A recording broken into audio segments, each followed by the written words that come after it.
find the value of r.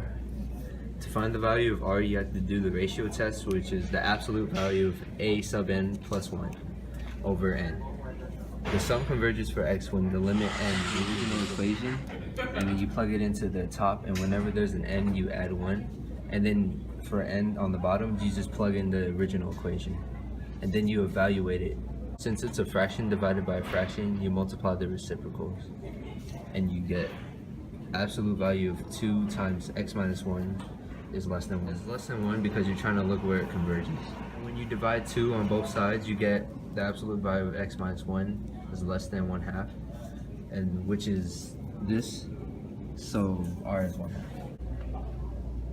Okay, so for part B, it asks you to find the first 3 non-zero terms in the general term for f prime Taylor series. So you take the original equation, which is -1 n plus 1, 2n divided by n, and x minus 1 to the n power. So to find the derivative, you use the power rule. So since the first 2 are constants, you leave it the same. And then for this, you bring down the n, and then you're left with x minus 1. So then when you evaluate it, you get this. Once you have f prime, which is the derivative, you can plug in 1, 2, and 3. Once you find the derivative, you can look for the first 3 non-zero terms. So since it's n is equal to 1, you plug in 1, 2, and 3 wherever there's n, and then this is what you should get. And these are your first 3 non-zero terms, and this is your general term. Function f prime to which series converges for absolute value of x minus 1 less than r.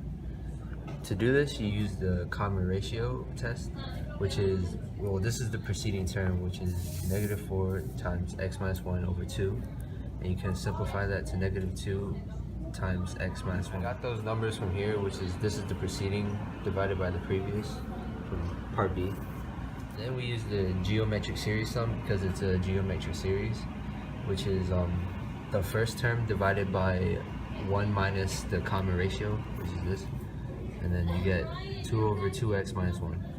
So for this part, you have to find the antiderivative for f prime of x, which is this. And then after you plug in 1, C, everything is 0, so C is 0. This is true because right here it says determine f for the absolute value of x minus 1 is less than r, and right here is less than r, so